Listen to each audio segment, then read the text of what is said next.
E aí pessoal, mais uma vez aqui com um videozinho rápido. Juro que dessa vez eu vou tentar fazer ser rápido e também com alguns avisos. O primeiro aviso é de que sim, nós vamos ter o vídeo do Ventus até provavelmente amanhã, porque eu creio que eu vou terminar ele hoje. Pelo menos eu espero, ou então talvez eu termine ele na sexta e eu poste no sábado. E o segundo é que esse desenho que vocês estão vendo aqui foi de um tutorial step by step que eu fiz em imagem e eu postei no meu Twitter. Só que eu resolvi que eu vou fazer aqui em vídeo, para quem for brazuca, explicando mais ou menos o processo de como a gente faz disso aqui e pro resultado final que vocês estão vendo aí no vídeo, tá bom? Vamos lá. A primeira coisa que é o seguinte, isso aqui é uma continuação dos meus outros vídeos de tutorial com relação a cel shading, tá bom? Então eu espero que vocês tenham em mente que é preciso que você veja os outros, ok? Mas não é um processo muito difícil, para ser bem sincero, ele é na verdade, mais fácil do que parece. E tudo que a gente vai precisar é o seguinte. Aqui no meu caso, infelizmente, eu acabei flateando, mas a ideia era o seguinte. Tudo aqui que for cor separada, você deveria ter em camadas diferentes, tá bom? Mas no caso eu acabei flateando aqui, ó. Vocês estão vendo aqui no meu canto, tá tudo junto. Mas a ideia era o seguinte, era que todas essas cores aqui iam ter uma camada só. Então seria uma camada para o vermelho, uma camada para o branco, uma camada para o cabelo e uma para a pele, incluindo as sardas aqui que vocês estão vendo, tá bom? Vamos lá, é o seguinte, eu não vou selecionar tudo, eu vou selecionar só a pele, que eu acho que está mais fácil para vocês entenderem o processo ideal da coisa, porque a gente vai utilizar toda a função de camadas e seleção de camadas a nosso favor, que é o que deveria todo artista fazer, né? Sendo bem sincero.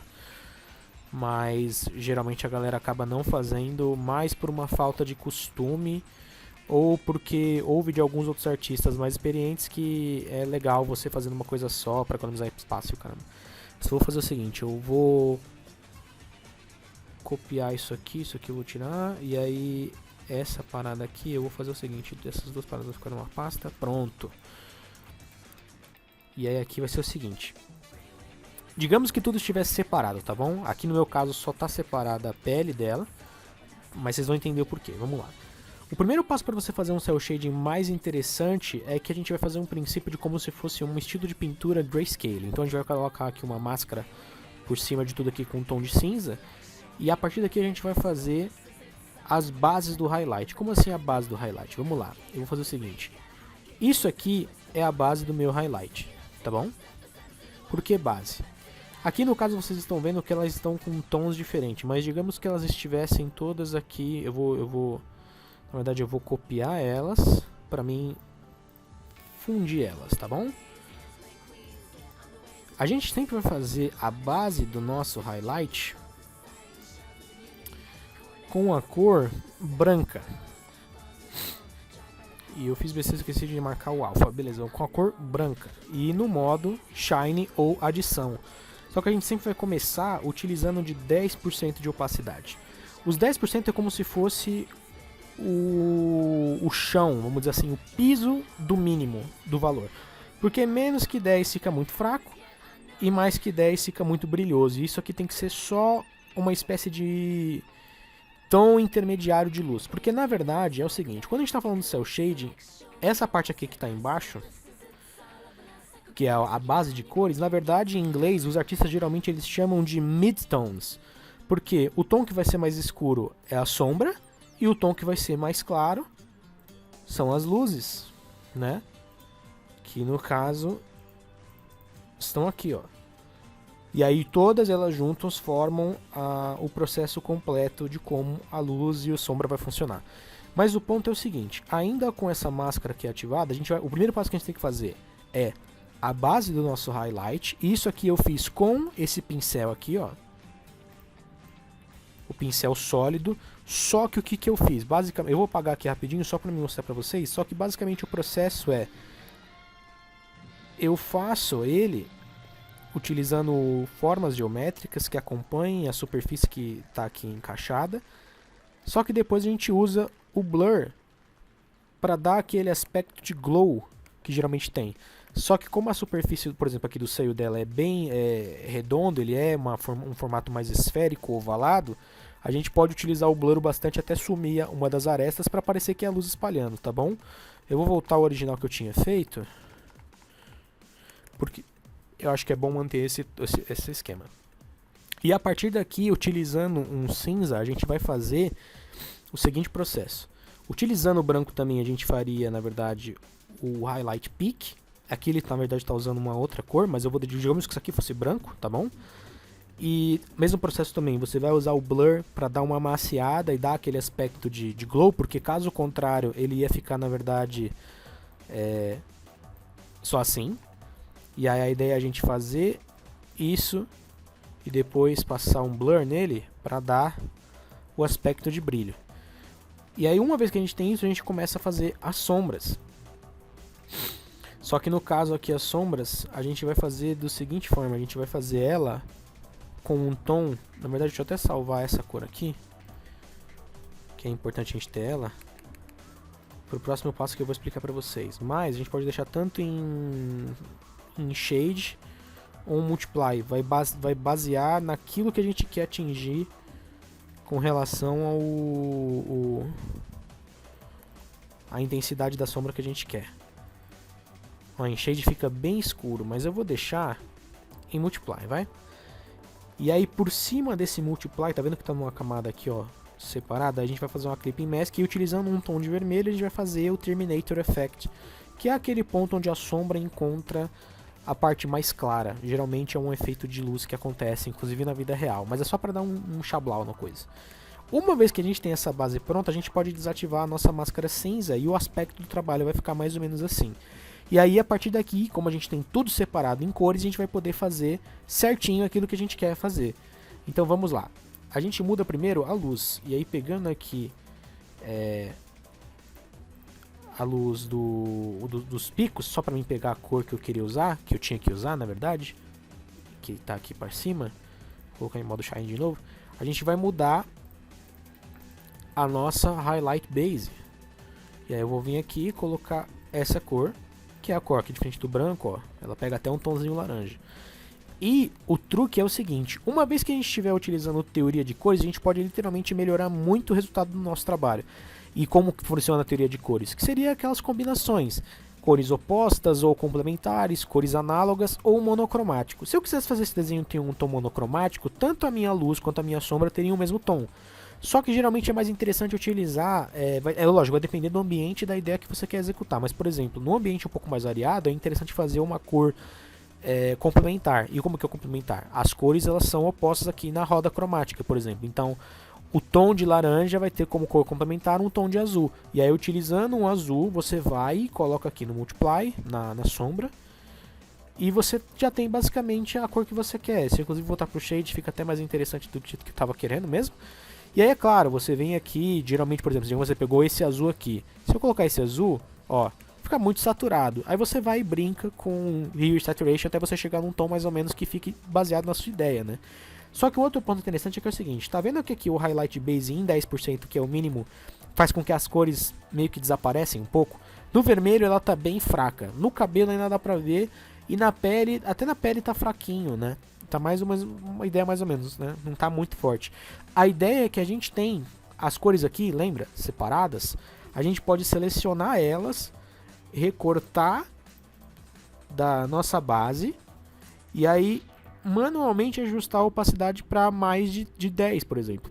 Eu acho que interessantezinho para deixar com a pele entre 13 e 15%. Que aí dá o aspecto glowing que eu quero mesmo, porque afinal depois vai ter o efeito de luz acima. Então por isso que aqui, ó, eu já tinha separado, vocês podem ver aqui na minha área de camadas, as 3 camadas diferentes, ó. Para a base, que seria o que sobrou, que seria o cabelo e os detalhes aqui em dourado do chapéu dela, 13% já tá muito bom. Fica até saltado aqui na sombra, como se fosse uma espécie de bounce light, ou luz de kick, né, luz de repique. Na pele eu deixei em 15%, aí dá o aspecto brilhoso que eu queria que tivesse. E na parte do vermelho, eu aumentei para 24%, ó, a diferença entre 10% e 24%. Eu queria que ficasse mais brilhoso. Então a ideia é o seguinte, é manter essa base de, em vez de deixar ela só em 10% ou em 15%, no caso como eu deixei aqui, que eu deixei separado, né, mas antes estava tudo junto, eu vou até apagar esses aqui, eu vou deixar já os que eu já tenho definido. É você utilizar as camadas das cores separadas que você, é claro, você separou durante o processo de pintura da base, né? Ou dos meios tons. E você separar eles e controlar a opacidade um por um. A partir daí também a gente pode colocar uma camada de ambientação, que seria o seguinte, por exemplo, utilizar um ambiente escuro, só que vermelho, ou um alaranjado, um tom quente. Posso pegar aqui um laranja, como vocês estão vendo, colocar em Multiply e controlar aqui a opacidade, ó, 100% fica desse claro, seria muito escuro, mas eu não quero, então eu quero mais ou menos.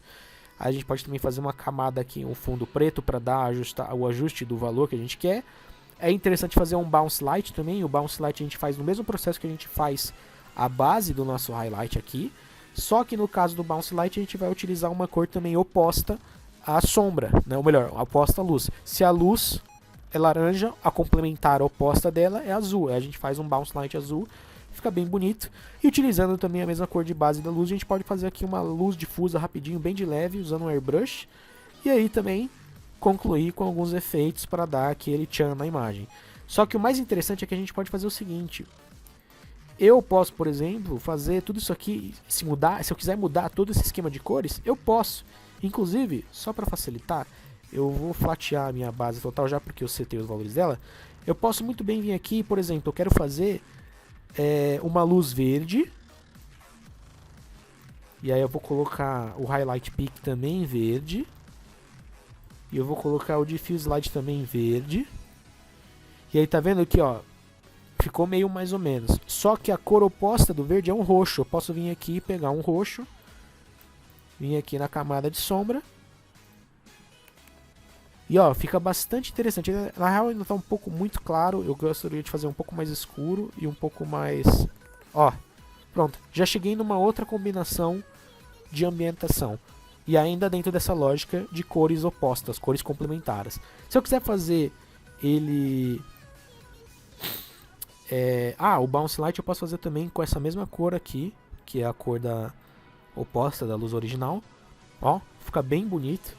E a gente pode ir mudando, por exemplo, se eu quiser fazer cores com cores análogas é o seguinte, se a minha luz principal é um laranja, a minha cor principal é um laranja, as análogas são os amarelos até esse ponto aqui do verde e do roxo até mais ou menos aqui esse ponto do azul. Eu posso fazer então uma luz alaranjada, com os Highlight Peaks também alaranjados de novo, e com o Diffuse Light também alaranjado. Posso inclusive vir pegar um pouquinho mais claro aqui no Highlight Base para dar aquele chablau. E aí eu vou fazer a minha sombra nesse tom de amarelo aqui, meio verde. Ó, ficou muito forte, eu venho aqui e ajusto com o Hue e Saturation e a iluminação e os valores, né? Acho que assim tá bom, já tá uma coisa interessante. E o meu Bounce Light eu posso fazer também num tom mais azulado, mais roxo. Eu venho aqui. E ó, fica sempre muito legal. E eu posso simplesmente variar essa combinação e também colocar no ambiente que eu quiser, né? Eu posso fazer um ambiente quente, ou eu posso fazer um ambiente frio meio roxo também. Fica bem interessante e a ideia é ir explorando as ideias. O ponto é, eu vou fazer aqui um corte rapidinho só para deixar o resultado original que eu queria. E voltamos aqui à forma original. A ideia é que você pode simplesmente fazer utilizando nesse esquema a mudança de todas as cores, todos os detalhes para ele encaixar de acordo com como você pretende fazer. No mais, eu acho que foi um vídeo rápido, né? Deixa eu até ver quanto tempo. 14 minutinhos, fazendo alguns cortes ou dando uma aceleradinha vai ficar um pouco mais rápido. O ponto é, eu agradeço a atenção de todos e eu vou tentar terminar de editar o vídeo do Ventus o mais rápido possível para lançar ele para o Natal. Tá certo que eu queria terminar o Birth by Sleep inteiro, mas não vai dar, ou melhor, nem Natal, Ano Novo, eu tô até louco, tô perdido. Enfim, eu agradeço a atenção de todos, lembre-se que você pode me seguir no Twitter e no Insta, vejam também os meus outros vídeos, me ajuda aí a dar aquela força, também dá aquele likezinho, né, para ajudar nós. E um beijo a todos os meus queridos. Mua!